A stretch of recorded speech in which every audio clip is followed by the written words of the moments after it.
The voicemail wasn't meant for me. But as I sat in my armchair, the warm glow of the fireplace reflecting off the ornaments on my empty Christmas tree, I heard my daughter's voice echo from my phone speaker. "He's so gloomy lately. Always talking about mom or the past. Honestly, it's depressing. We just want a happy Christmas." Her husband's voice chimed in, flat and amused. "Then don't invite him. He can't expect to be part of everything just because he's old." Silence stretched out between the words and me. The clock ticked from the mantel. My heart slowed to a crawl. "Well," my daughter sighed. "We're going to tell him there's just not enough room this year. Maybe he can go to church or something." Another laugh. "Maybe a soup kitchen. Old people love that sort of thing." They thought I'd never hear it. They thought I was just an old man with hearing aids and fading memories. That I wouldn't catch their sarcasm or understand the weight of what they were saying. But I heard every word. Every syllable sharpened into something cold and cruel. They didn't want me there for Christmas. I wasn't family anymore. I was baggage. The kind that made their photos look sad, the kind that might fall asleep after dinner and ruin the energy of the evening. I pressed the phone gently to my chest as if I could keep the shards of my heart from slipping out through my ribs.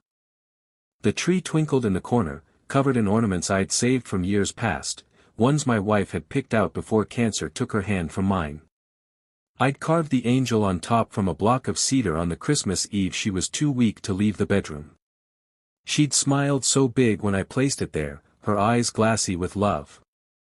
And now I sat in the glow of that memory, listening to the proof that even my daughter saw me as an inconvenience. The ache inside me wasn't loud. It didn't scream or sob. It was quiet, still. Like frost settling over a forgotten field. I looked around the living room. The mantel was dusted with garlands. I'd even strung lights outside. For what? For a family that didn't want me? For a seat at a table where I was no longer welcome?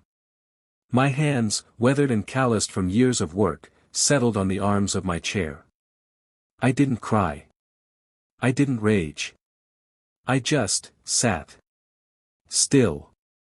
Until a thought moved through me like a whisper. "You're not alone if you choose not to be." It came in her voice, my wife's. The way she'd said it every year we visited the veterans' home to drop off cookies. They remember those who show up, not the ones who don't. I looked out the frosted window toward the small nativity set on my lawn. The snow had begun to fall again, soft and quiet. I thought of the men I'd met at the home, the ones who served, who raised families, who now spent holidays alone.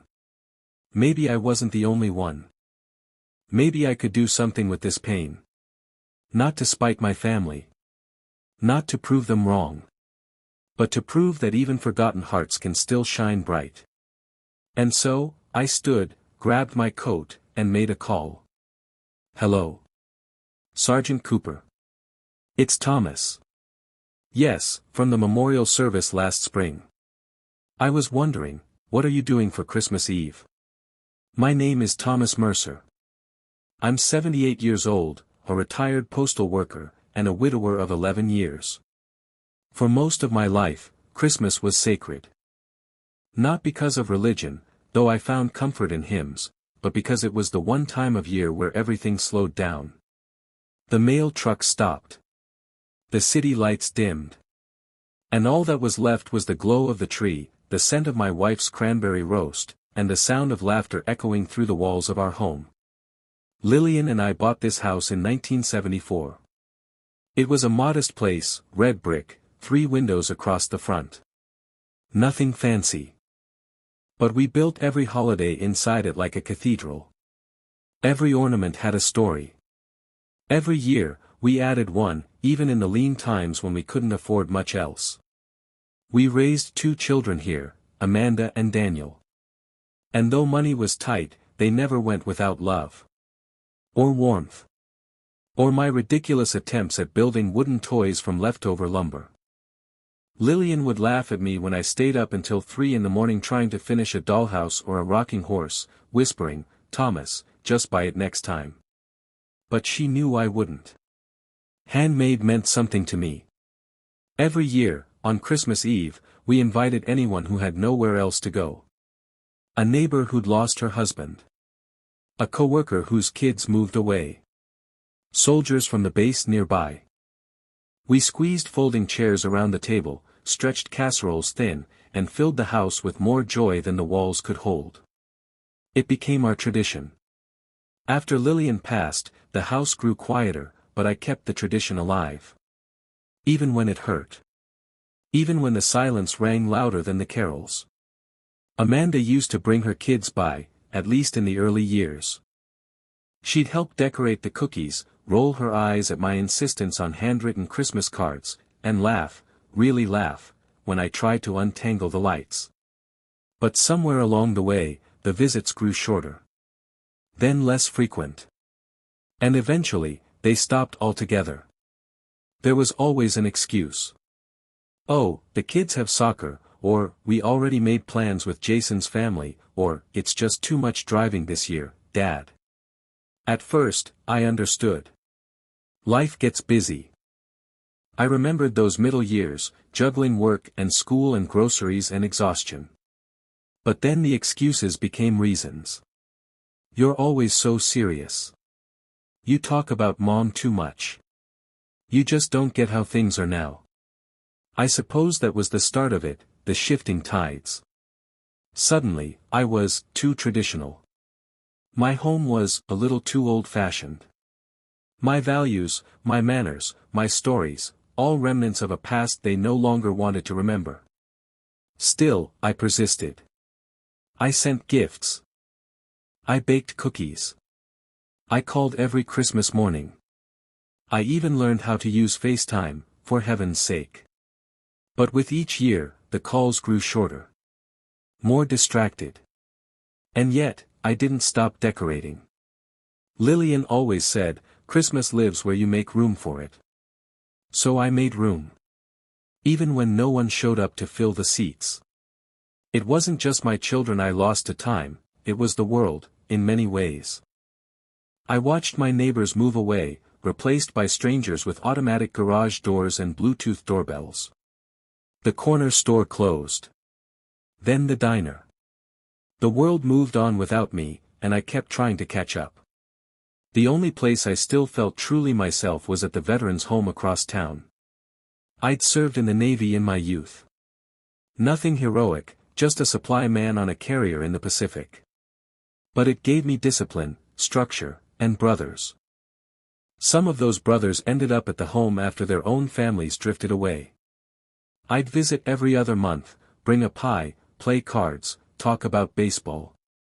No matter how much time passed, we always felt like young men again for a little while. It was at Sergeant Cooper's 80th birthday that I truly noticed something. He'd blown out the candles on a cake I brought, smiled at the small crowd, and then leaned toward me and whispered, "This is the first cake I've had in 5 years that didn't come from the cafeteria." The others laughed at his joke, but I saw the truth in his eyes. They were forgotten. Men who'd built homes, families, and legacies, now reduced to television schedules and bingo nights. I remember driving home that night, gripping the wheel a little tighter. My stomach full of cake, my heart heavy with realization. What happens to men like us when the world decides we've had our turn? We fade. Quietly. Without protest. Until someone dares to shine a light on what's left. That thought came roaring back the moment I heard Amanda's voice on the voicemail. Not just the rejection, but the indifference. Like I was an outdated appliance. Something they didn't know how to use anymore. And that's when something shifted. I realized I didn't want to beg for a place at their table. I didn't want to be tolerated. I wanted to be chosen, by someone who saw me. So I chose myself. I called Sergeant Cooper that night and said, "What would you say to a Christmas Eve celebration? Real food. Real music. And real company." He laughed like a boy again. And I knew I wasn't going to be alone for Christmas. I was going to create something sacred again.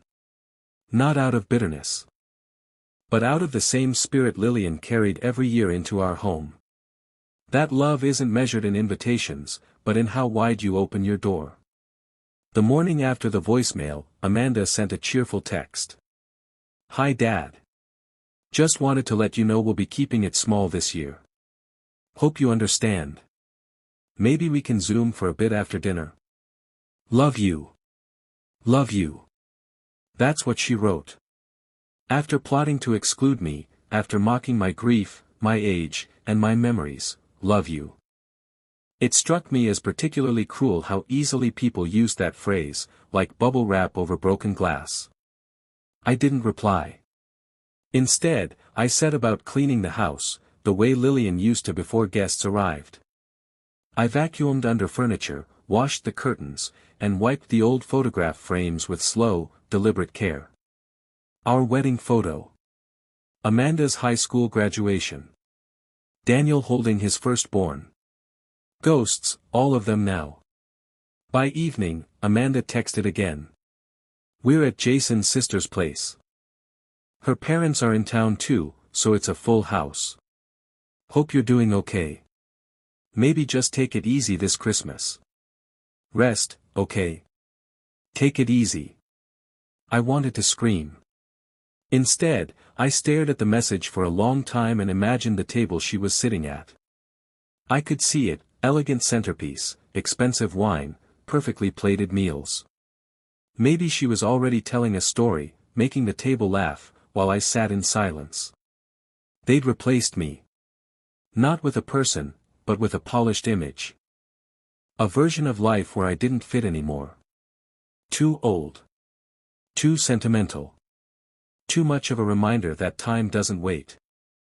I spent that night lying in bed staring at the ceiling fan, my heart not broken, but hollowed. The betrayal didn't come from the words themselves. It came from knowing how easy it was for them to say them. I kept wondering, when did I become inconvenient? Was it the year I forgot Amanda's birthday and called the day after? Was it when I asked for help with the new phone and couldn't understand her directions? Or was it simply that I never changed, and the world around me did? My son Daniel hadn't even bothered to reach out. Not a text. Not a call. I knew he was in Aspen with his new wife and her teenage sons. I only knew that because I saw it on Facebook. A photo of him skiing, captioned, "Blended families are the best kind of magic." No mention of his father. No thought, perhaps, that the magic came at the cost of forgetting who raised him. It would have been easier, maybe, if I'd been an absent parent. But I'd been there. Every game. Every recital. Every birthday. I built their lives with my hands and watched them grow strong and bold and bright. I thought that mattered. But apparently, in the ledger of memory, some debts expire early. Still, I said nothing. I didn't respond. And maybe that was the loudest I'd ever spoken. Instead, I called the veterans' home and asked how many men would be spending the holiday without visitors. 17, the director said. Some haven't had family in years. I cleared my throat. How many could fit in the dining hall? 30, comfortably. Why? I smiled. Because I've got a lot of turkey to make. I started shopping that afternoon. Bought more than I needed. A ham. 2 turkeys. Potatoes. Green beans. I even bought a tree, small, but real, and a box of ornaments that reminded me of the ones we used to make out of popcorn and glue. At checkout, the cashier looked at my cart and said, "Big family?" I smiled softly. Bigger than I thought. On the 23rd, I drove to the home and began decorating. Some of the nurses helped string lights. The director, Mrs. Langan, played Nat King Cole from her phone while I arranged chairs into a long banquet-style setup. One of the veterans, George, wheeled himself up to me and asked, "What's all this for?" "For you," I said. He blinked. For us? I nodded. Because no one should feel invisible at Christmas. George's eyes filled. He turned away quickly, muttering, "Haven't seen a tree since '06. The room was ready by nightfall. The smell of pine mingled with cinnamon and hope. I set each place with a name card, handwritten in cursive, something I'd learned from Lillian. The table wasn't fancy, but it was dignified. Respectful. Because these men weren't leftovers. They were the feast. As I left, Mrs. Langan stopped me at the door. "You know, Mr. Mercer," she said, "a lot of their families say they'll visit. Every year. But they don't." I nodded. Her eyes narrowed kindly. "But you showed up." I smiled. "That's what Christmas is, isn't it? Showing up." Christmas Eve came quietly. Snow had fallen overnight, not in heavy layers but soft, like powdered sugar on the rooftops. The kind Lillian used to say made the world look dusted in grace. I sat by the window that morning, holding her recipe book, dog-eared, stained with vanilla and cinnamon from decades of love. Page 47, cranberry roast. Page 88, molasses cookies. And page 12, marked with a blue ribbon, her sage stuffing. I hadn't cooked it since the year she died. The kitchen felt foreign now. Too quiet. Too still. I set the recipe on the counter, washed my hands, and began preparing the stuffing with her voice in my head, "Let the bread soak, not drown. Garlic last, or it gets bitter." It wasn't the cooking that hurt, it was the echo. Every room I moved through reminded me of her. The way she'd sing along to Bing Crosby while stirring the gravy. The way her hair would frizz at the temples when she opened the oven. The quiet hum she made when she was content. And now there was only silence. No knocks on the door. No grandkids tumbling in with cold noses and sticky hands. No Amanda arriving late with a bottle of wine and excuses. No Daniel in the corner pretending not to check his phone. Just me. And the memory of what Christmas used to be. I set the food in the oven and walked through the house slowly, taking in the things I'd stopped noticing, the indent in the couch cushion where Lillian used to sit. The framed ornaments our children had made, still hung with trembling string. The piano no one had played since she left. I sat on the bench and opened the lid. The keys were stiff. A few stuck. I pressed one, a middle C, and let the sound ring. Then another. And another. Lillian used to play carols, the soft kind. She never played loud or fast. She always said Christmas wasn't about volume, it was about warmth. I tried to remember the tune she loved most, "O Holy Night." My fingers stumbled, the notes clumsy, unfamiliar. Still, I played. Slowly. Alone. Tears came before I noticed. Not from sadness. Not exactly. But from the quiet realization that something precious had ended, and no one else had noticed. I whispered aloud, "Did we really matter, Lil? Did we matter enough that they'll miss us when we're gone?" The walls didn't answer. The grief wasn't sharp. It was soft. Worn. Like an old sweater with holes you can't bear to throw away. By noon, the food was ready. I packed it into containers, double-checked the oven, and carried everything to the car. As I pulled away, I looked once more at the house. Lights twinkled in the window. The little wooden angel still stood atop the tree. And I felt nothing. Not anger. Not bitterness. Just the hollow space where hope used to live. At the veteran's home, the warmth met me at the door, laughter, the smell of cocoa, the hum of Bing Crosby, still loyal after all these years. The room glowed. But I felt like a man watching his own life from the outside. We served the food together, nurses and volunteers moving with cheerful urgency. The men lit up, some in wheelchairs, others with canes, some with shaky hands. They toasted with apple cider. They told stories from wars no one asked about anymore. One man said, "This is the best damn Christmas I've had in 20 years." I smiled. But inside, I felt like a ghost dressed in warmth I couldn't feel. As the evening wound down and people left, I stayed behind to help clean. Mrs. Langen approached, wiping her hands on a dish towel. "You okay, Thomas?" I nodded. "You've been quiet tonight." I nodded again, but my throat tightened. She placed a gentle hand on my shoulder. "They're lucky you showed up." I swallowed. I was lucky to have somewhere to go. I left just after 9 p.m., the wind whistling softly through the quiet streets. Lights twinkled in windows I no longer belonged to.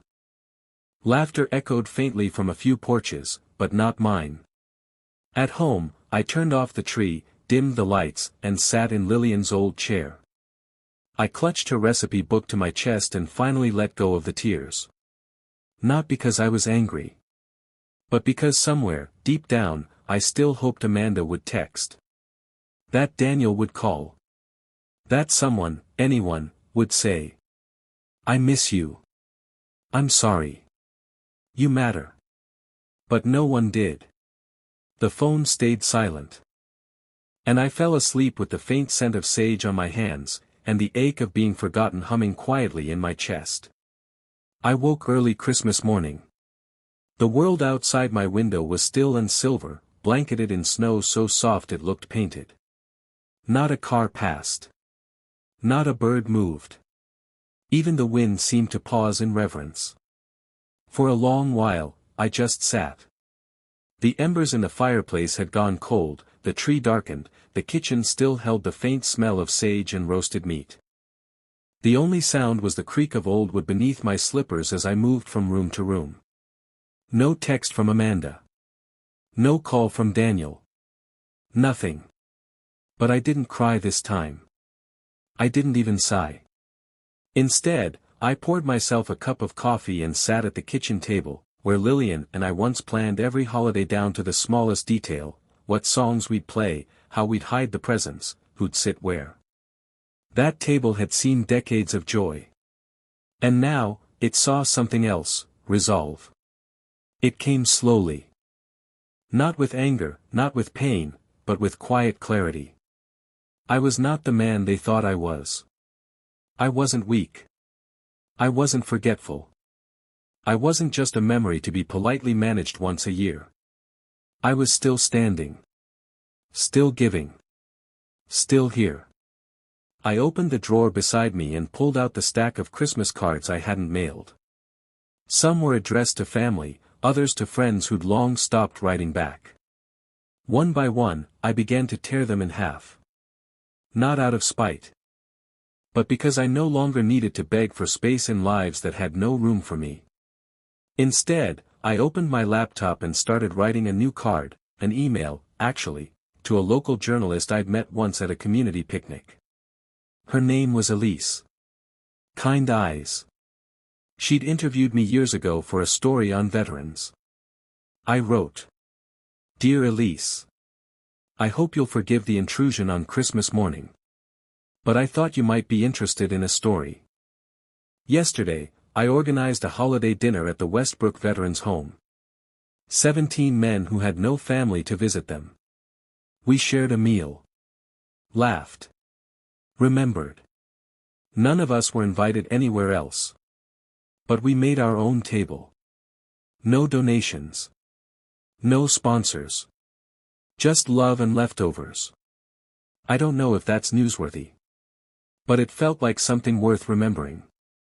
Thomas Mercer. I hit send. I didn't expect anything to come of it. But it felt right to speak, finally, instead of staying quiet. By mid-morning, I returned to the veterans' home, not out of duty, but out of desire. They were still there, after all, still swapping stories in slippers and robes, still laughing at jokes that didn't need to be funny to be shared. George saw me walk in and shouted, "The man of the hour." I laughed and held up a fresh tin of cookies. Didn't think I'd leave you with just one holiday. That day, we played cards. Watched old movies. Drank too much hot chocolate. At some point, one of the nurses asked me if I had family. I paused. I used to. She frowned. I'm sorry. But I shook my head. Don't be. Family doesn't end when people stop calling. It ends when you stop giving. And I wasn't done giving. By late afternoon, Elise had emailed back. Thomas. I would love to cover this. Are you free for a quick interview tomorrow? This is exactly the kind of story we need right now.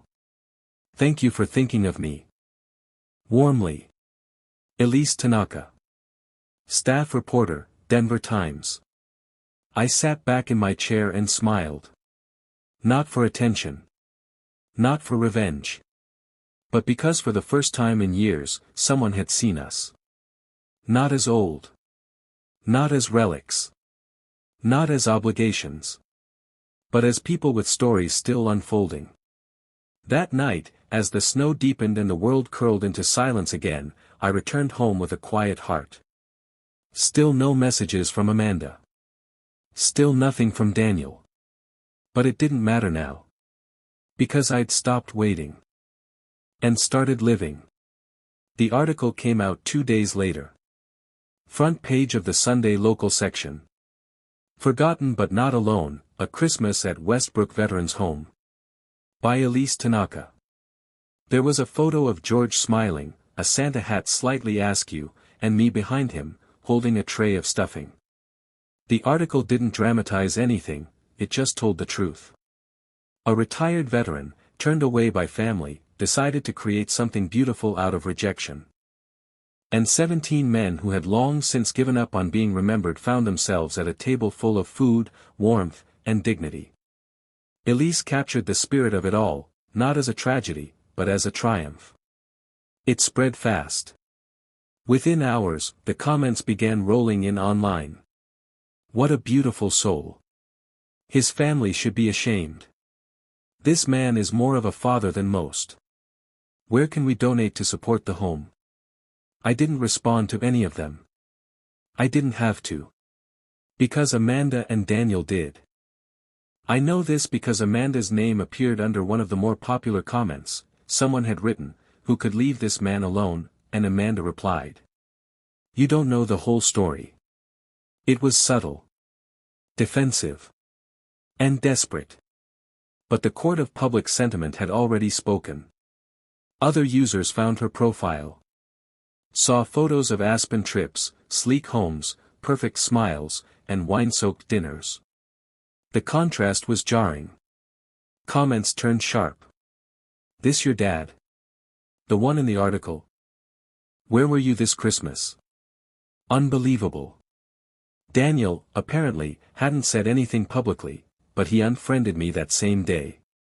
That, too, was a response. But the real shift came quietly.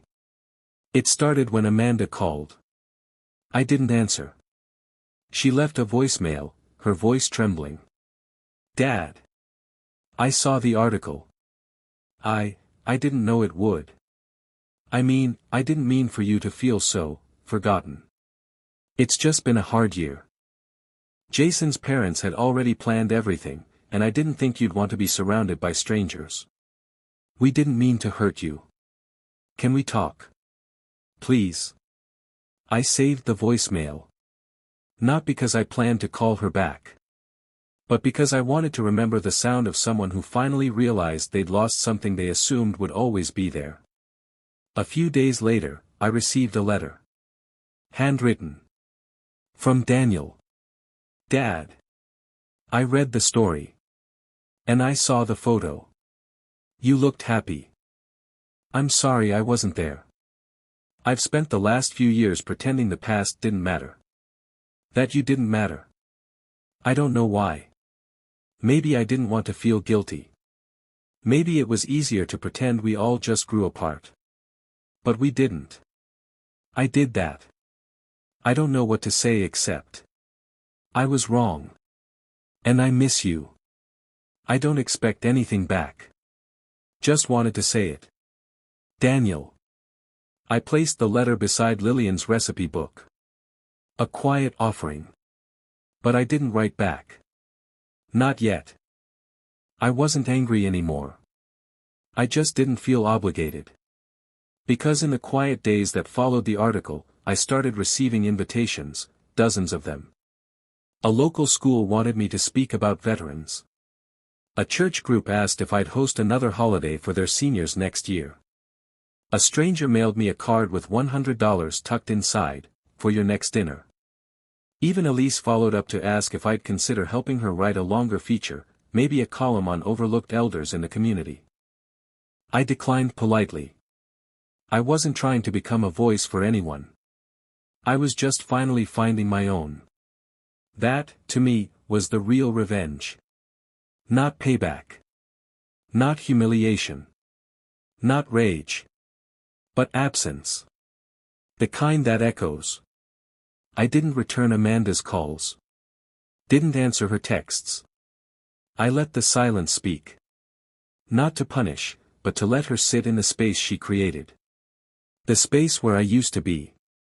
I didn't lash out. I simply stepped back. And as the noise of public shame swelled around them, I stayed still. Because quiet boundaries scream louder than any angry word. It didn't take long for the story to reach Amanda's neighborhood. A few days after the article ran, her HOA newsletter reprinted a snippet with the headline. Local hero hosts Veterans Christmas, a reminder of what the holidays are about. They included the full link and a photo of me holding a tray of stuffing, flanked by 2 veterans in wheelchairs. The email chain that followed, copied to the whole block, was not kind. Isn't this your father, Amanda? Shameful. Absolutely shameful.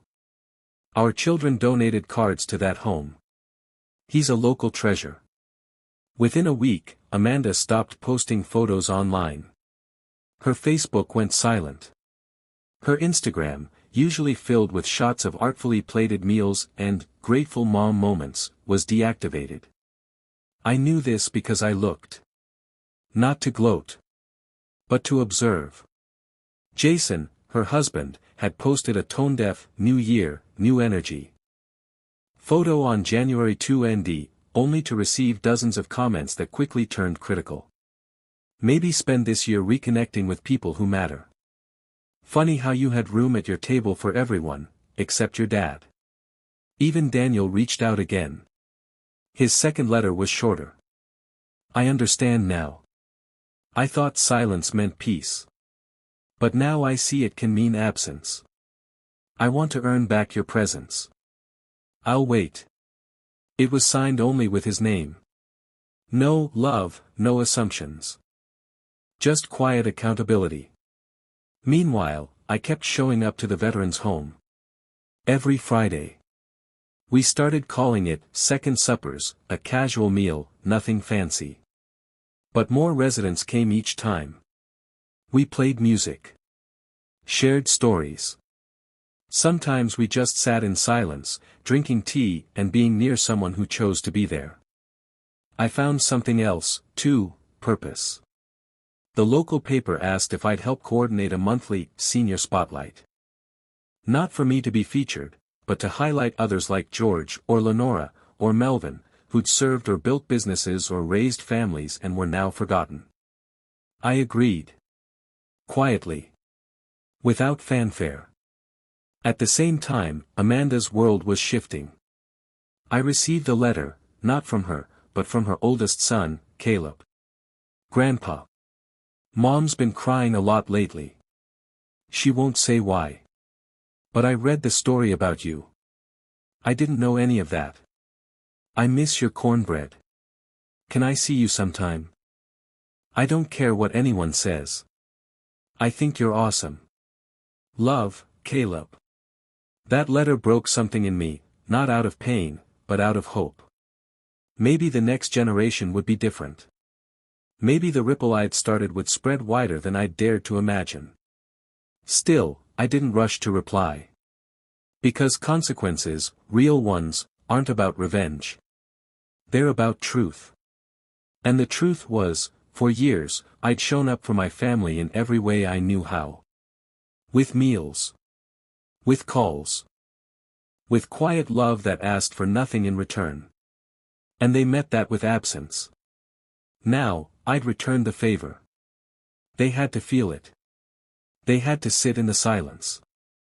And maybe then, just maybe, they'd finally understand what it cost to be forgotten. It was late January when Amanda came to my door. She didn't call ahead. Didn't send a message. She just showed up. I saw her through the lace curtains first, standing on the porch in a long gray coat, clutching something in her hands. The same porch where she used to play with sidewalk chalk, where we hung lights every December, where Lillian had once braided her hair before school. I opened the door slowly. She looked up. "Hi, Dad." Her voice was smaller than I remembered. I didn't step aside. I didn't invite her in. I just looked at her and waited. She began, swallowing hard. I read everything. The article. The comments. Caleb's letter. I know I don't deserve your time, but I had to try. Silence. I wasn't trying to be cruel. I was trying to make Christmas easier.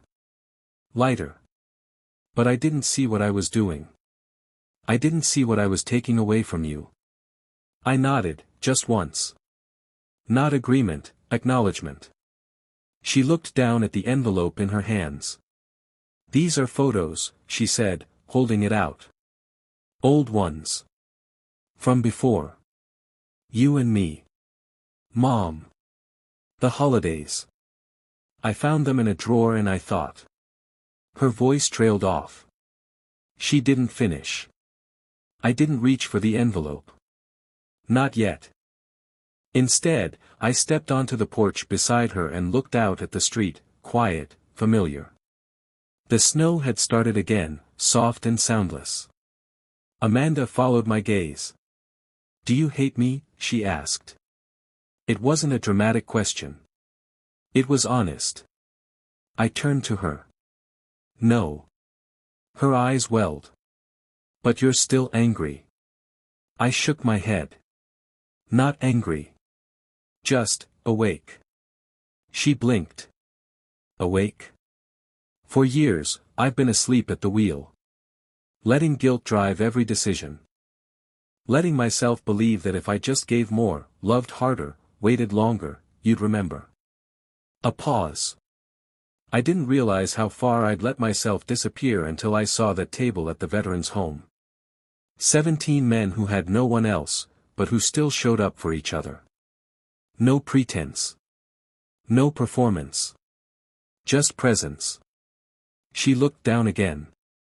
"I'm sorry," she whispered. "For not being there. For letting Jason talk me into," she stopped herself. "No. For letting myself talk me into thinking I had the right to choose your place at my table." I finally took the envelope from her hands. "Sorry doesn't fix everything," I said gently. "I know. But it's a start." She looked up. "Does that mean we can start over?" I took a long breath, looking at her, my daughter. Older now. Weathered. But beneath it all, I could still see the little girl who used to fall asleep in my lap after watching Rudolph. "We don't start over," I said. "We start from here. From this moment. From what's honest." She nodded. "I can do that." I opened the door. "You can come in," I said. "But I'm not the man who'll wait in silence anymore. I wouldn't want you to be." We stepped inside, the door closing gently behind us. She looked around, at the familiar living room, the now dark tree still standing, the photo of Lillian on the mantel. "It still smells like Christmas in here," she said softly. I smiled. "That's because I never let it leave." In the weeks that followed Amanda's visit, something subtle began to shift, not just in her, but in me. We didn't rush to become what we once were. We didn't try to recreate old traditions or pretend nothing had happened. Instead, we met once a week at a cafe halfway between our homes. No big talks. No therapy sessions. Just coffee. Warmth. Presence. It was awkward at first. But good things often are. The first time, she brought Caleb. He hugged me tight, tight enough to make up for years of silence, and asked if I'd come to his next piano recital. I'd be honored, I said, and I meant it. The second time, Amanda handed me a handwritten recipe card. I tried to recreate Mom's stuffing, she said with a sheepish smile. It's not perfect, but it's close. I laughed. That's how you know it's right. And slowly, we began to speak the same language again, not of forgiveness, but of understanding. Daniel called next. He asked if I'd meet him for a walk at the park near his office. When we met, he looked tired. He didn't try to explain himself, or defend the choices he'd made. He just said, "I read your story 3 times. The third time, I saw myself in it, and I didn't like what I saw." We walked for nearly an hour, talking about everything but Christmas. And yet, everything was about Christmas. The table. The silence. The return. He didn't ask for absolution. And that's how I knew he meant it. At the veterans' home, second suppers continued to grow. Now it wasn't just me. A group of volunteers had formed, some from the article, others from word of mouth. A local bakery donated bread each week. A high school choir dropped by to sing songs. One of the nurses started recording the veterans' stories for a podcast. And me? I showed up. Still. Quietly. Always with something warm in hand. One night, George pulled me aside. "You started something, Mercer," he said, eyes wet. "You didn't just give us a holiday. You gave us back our dignity." I patted his shoulder. "No, George. You never lost it. You were just waiting for someone to see it." That spring, Elise wrote a follow-up piece. From Forgotten to Family, How One Christmas Changed a Community. It wasn't about me. It was about us. The men. The volunteers. The slow, deliberate way healing had unfolded without needing applause. At home, I made a change, too. I finally packed up Lillian's tree ornaments, the ones too fragile to hang, the ones that hurt to see year after year. I didn't throw them out.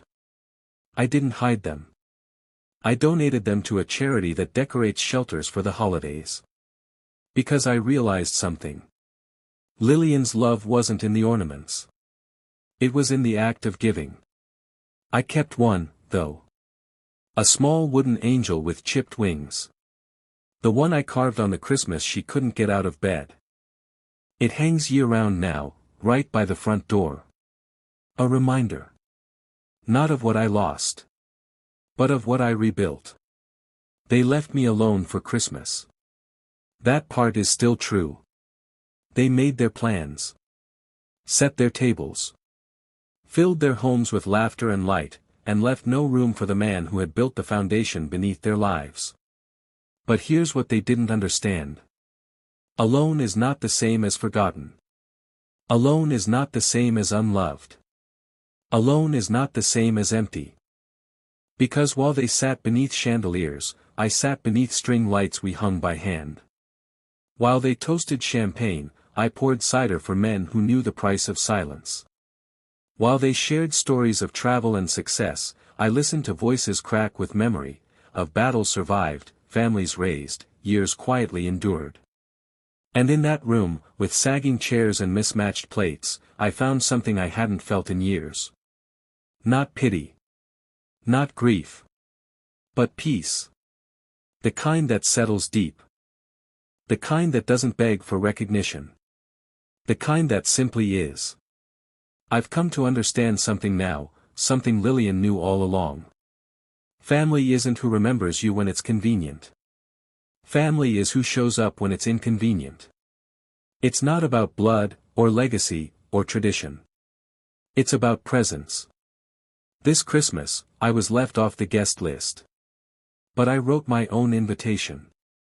And in doing so, I found others who'd been waiting for someone, anyone, to say, "You matter. You're still here. And you're not alone." I don't know if Amanda and Daniel will ever fully understand what they lost. And that's okay. Some lessons aren't meant to be taught. Only felt. As for me, I'll keep the door open for those who choose to walk through it.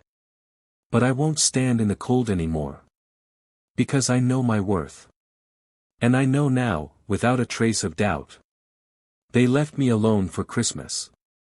But I wasn't alone. Not really. Not anymore.